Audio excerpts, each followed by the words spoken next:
Oi, oi! Vamos falar agora sobre a física e a atmosfera, do sopro da vida ao DNA, que nós somos hoje. Como que era a atmosfera do nosso planeta? Como que era a atmosfera terrestre? A atmosfera ela foi dividida em atmosfera primitiva e ela foi formada por gases extremamente tóxicos e nocivos à saúde humana. Então ela era formada por elementos aqui, como hélio, hidrogênio, que são os elementos que têm abundância na atmosfera do Sol, né? E nós somos influenciados por essa atmosfera também, né? Também por amônia, metano, enxofre, esses gases que tinham grande quantidade na atmosfera primitiva e que foram sendo espalhados para o espaço devido à movimentação dos veios solares, das partículas solares que foi chegando até o nosso planeta. A atmosfera secundária, ela foi eliminada essa quantidade de hélio, diminuiu a quantidade de hidrogênio, amônia e metano também saiu da nossa atmosfera. E aí a atmosfera secundária, que foi formada por amônia, metano, nitrogênio e gás carbônico.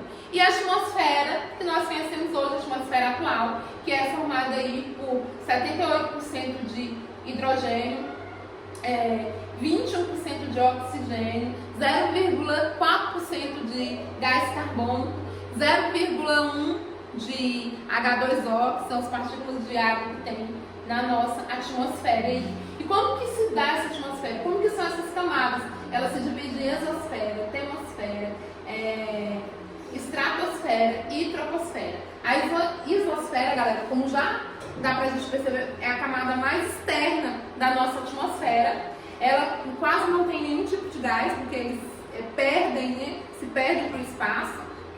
A gravidade do planeta não consegue manter eles sobre a nossa atmosfera. Depois nós temos aqui a termosfera. A termosfera, ela é a parte mais quente da nossa atmosfera. Por quê? Porque os gases absorvem, as partículas de gás absorvem a luz solar com maior intensidade e elas é a parte mais quente aí, permanece a parte mais quente. A temperatura pode chegar até a 2000 graus Celsius de temperatura aí, nessa termosfera aqui, né? E aqui nós temos antes da estratosfera nós temos a mesosfera. A mesosfera é a parte da nossa atmosfera aqui que é a parte mais fria, né? Tem um cinturão de pó aqui, a parte mais fria da nossa atmosfera, extremamente fria. Depois nós temos a estratosfera. A estratosfera é onde se encontra a camada de ozônio, que é a proteção, né, do nosso planeta contra as partículas solares nocivas. E essa camada aqui, que ela está sendo extremamente sucateada, está sendo destruída por uma grande quantidade de gases, gás carbônico principalmente, que é lançado pelo homem sobre essa camada. Tem uma parte dessa camada que foi destruída na Antártida, né, sobre a Antártida ali. E aqui, galera, tem uma grande quantidade desse gás, que é o gás ozônio, e ele é meio azulado. E aí, essa capacidade aqui é nessa atmosfera aqui, quando os raios solares entram, que vai formando a coloração do céu que a gente vê, né, devido a ele refletir, né, a cor desse gás ozônio para nós, né. Quando a luz branca, que é a luz solar, bate nessa camada aqui de gás carbônico, ela reflete a cor do gás e a gente consegue perceber essa cor azul que a gente conhece aí. Por que o céu é azul? Exatamente por aqui. E nós chegamos aqui na troposfera, que é a única parte da atmosfera respirável devido à quantidade de gás carbônico. Por isso que quanto mais vai aumentando a altitude, mais vai diminuindo a quantidade de oxigênio no ar e mais vai sendo difícil a gente respirar, tá bom? Física versus o meio ambiente aí, galera. É muito importante a gente preservar o nosso ar, a nossa atmosfera, porque ela tem trazido grandes consequências para a nossa vida, para a nossa saúde aí, e principalmente para a saúde do planeta. Se nós não cuidarmos do planeta, ao mesmo tempo nós não estamos cuidando de nós mesmos, porque nós vivemos nesse planeta e nós só temos esse planeta para viver, né? Então, assim, a poluição do ar traz os efeitos aí, que é a destruição da camada de ozônio, como eu falei para vocês, o efeito estufa, que vai ser falado mais na frente para vocês, a chuva ácida, a produção da chuva ácida aí, que são esses efeitos que tem nosso planeta aí. E aí, galera, como eu falei, essa camada de gás carbônico aí, ela da camada de ozônio, ela é destruída aí pela grande quantidade de gás carbônico, óxido nitroso e dióxido de carbono que é jogado pelo homem sobre a atmosfera, pelos produtores aí de criadores de gado, né, pelas grandes indústrias, países extremamente industrializados, eles são 80% responsáveis por essa destruição. E antes a gente usava um gás chamado clorofluorcarboneto, que era usado nos spray, né? E eles destruíam a camada de ozônio. Depois que foi descoberto, foi substituído, mas durante muito tempo a gente ficou usando esse tipo de spray e acabou com essa camada de ozônio aí. Hoje essa camada está sendo mais preservada, mas ainda precisamos cuidar. E a chuva ácida que vem trazendo, que ela liberação de gases na atmosfera, que vai se encontrando aí com as camadas de gases do ar e vai produzindo água contaminada. Essa chuva ácida, ela traz consequências e destruição da vegetação e acidificação do solo, ou seja, torna o solo ruim para as plantações, né? E aqui são as principais consequências aí que essa chuva ácida traz: destruição da vegetação, os animais marinhos aqui sendo destruídos, a própria arte sendo destruída. Aqui ele mostra aqui como que era, né, a arquitetura antes e como que ela ficou depois de receber a chuva ácida. O próprio Coliseu, que é um monumento que está sendo destruído por essa tipo de chuva aí, tá? E o movimento artístico aqui, criado pelo ar, nós temos esse artista chamado Daniel Wurtel, que ele criou uma nova técnica artística e ele usa a força criada pelo vento. E para produzir esse vento, ele usa grande quantidade de ventiladores aí, que vai gerando movimento, né? E ele faz isso com fogo, faz com partículas de plásticos para criar um movimento, fumaça, tecidos, e cria como é que diz? Um movimento bem legal para mostrar essa arte aí gerando pra gente. E aqui nós temos a física dentro dos esportes radicais. Eu trouxe aqui pra gente ver, né, o paraquedismo, que é um dos esportes mais praticados pela galera que gosta, né, que gosta de viver a natureza perigosamente. E dentro desse esporte aqui, gente, nós temos alguns conceitos que caem bastante no Enem, são bastante presentes na nossa vida, como queda livre, movimento retilíneo uniforme, a aceleração da gravidade, peso, a altura, energia potencial e gravitacional e a velocidade. E a queda livre é um movimento vertical, né, que ele é exercido justamente pela força da gravidade. Essa força da gravidade vai ser a própria aceleração que é gerada sobre esse corpo aqui, e essa aceleração ela vai ser influenciada pelo peso do nosso atletazinho aqui, que vai ser impulsionado a se movimentar no ar, e o peso em algum momento vai puxar ele para baixo devido à ação dessa força da gravidade sobre ele, tá?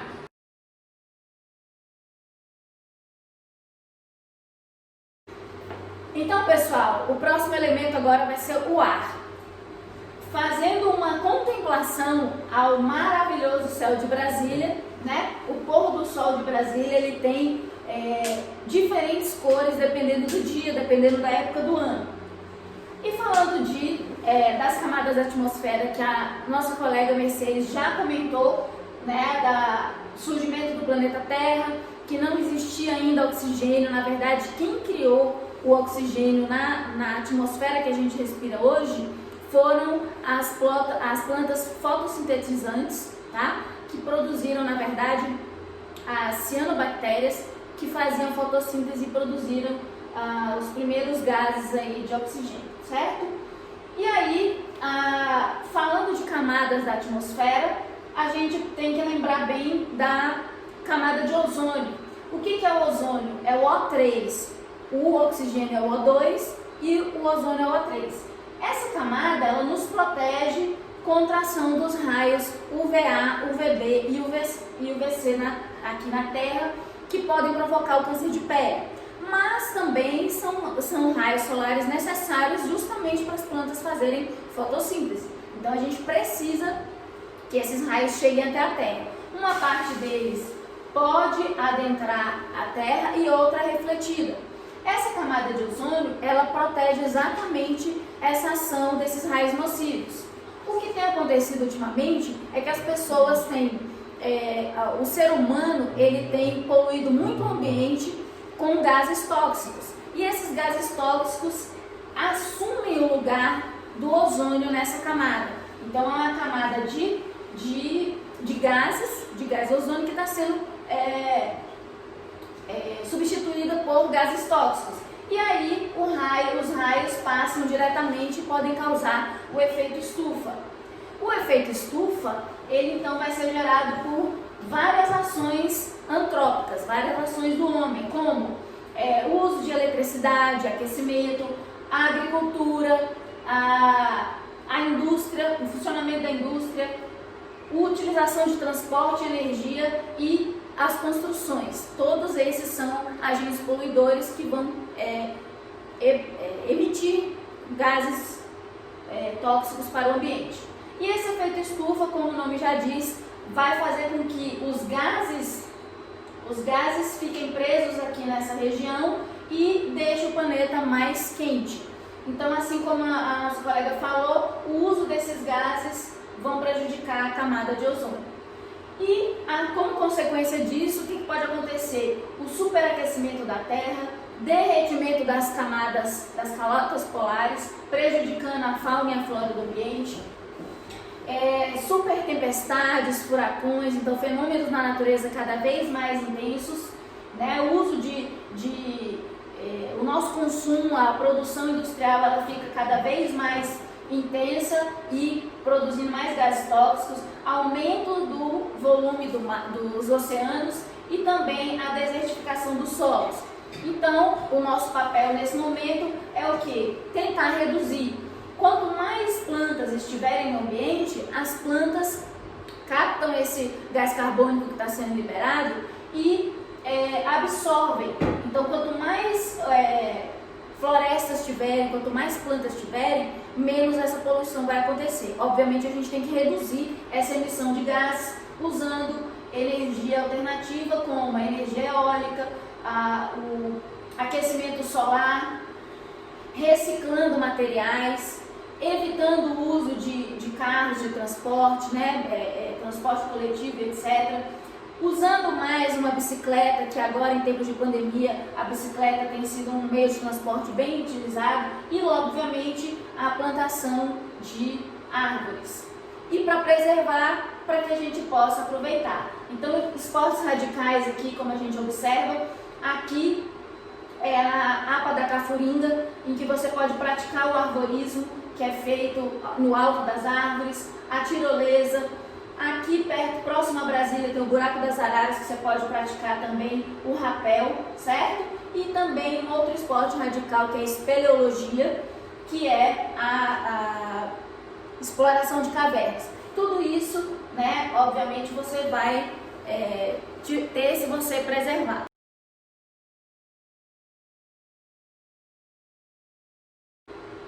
Agora, pessoal, vamos para uma aventura nas alturas, falar sobre os esportes radicais no ar. O primeiro esporte radical, que é um dos mais praticados no ar, é o paraquedismo. O paraquedismo é a primeira coisa que vem na cabeça de muitas pessoas quando o assunto é esportes radicais. Além de ser um dos mais conhecidos, ele também é um dos mais temidos por envolver altura e queda livre. Ele é muito temido, porém ele é bastante seguro.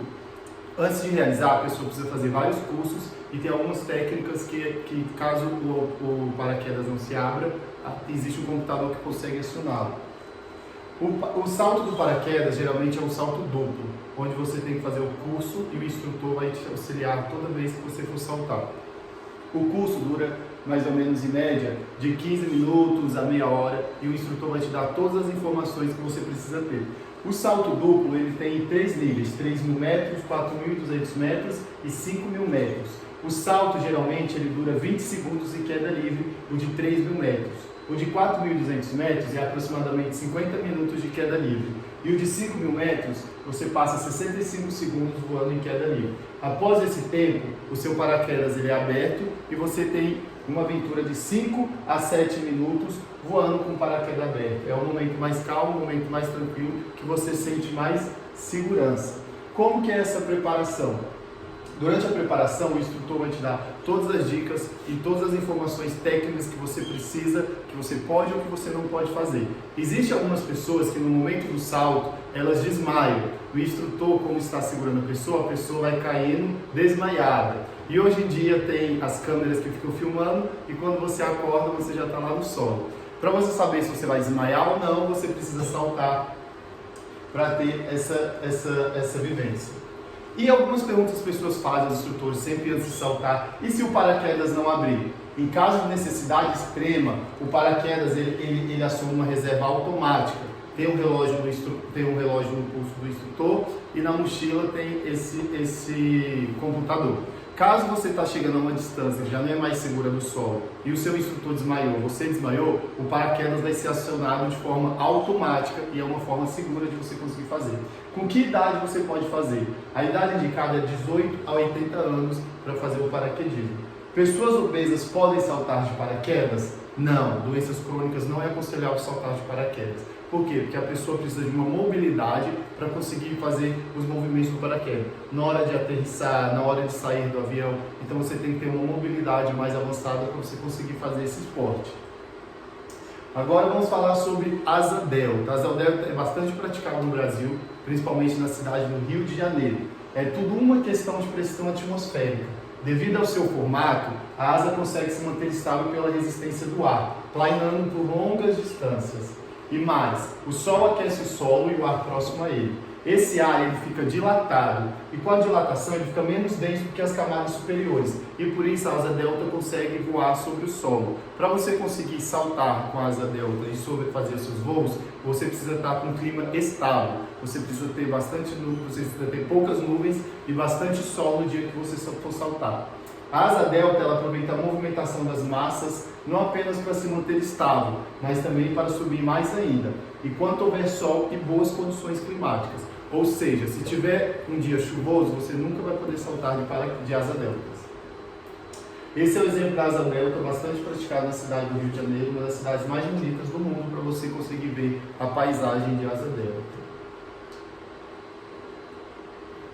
Arborismo. A gente pode chamar de arborismo ou arborismo, os dois nomes estão certos. O arborismo é uma nova prática esportiva de aventura. Na verdade, é a travessia de um percurso sobre as árvores, onde vocês têm vários caminhos que você vai atravessando os níveis e vai passando de uma fase a outra. É uma atividade bastante legal. Geralmente é utilizado nos hotéis fazendas, em camping, que as pessoas utilizam o arborismo. O arborismo é praticado por qualquer idade, porque é um esporte bastante seguro, e você sempre fica preso por um cabo de aço. Caso você caia, você vai estar lá seguro pelo seu cabo de aço, tá bom? É bastante desafiador e bastante uma descarga de adrenalina que a gente solta no nosso corpo. Esse é o arborismo.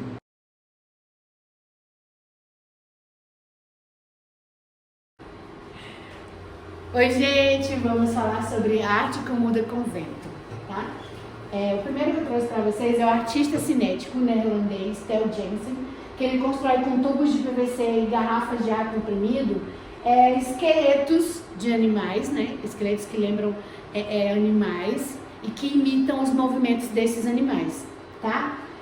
Se movem com a energia do vento. O truque que ele usa é a força do ar, tá? Para mover essas esculturas gigantes. Elas se tornaram gigantes não no início, porque no início eram pequenas esculturas que ele fazia na beira da praia, e uma dessas pessoas que auxiliava ele filmou, ganhou uma proporção gigantesca na internet e ele transformou as pequenas esculturas em grandes esculturas, né, que se movem através do vento.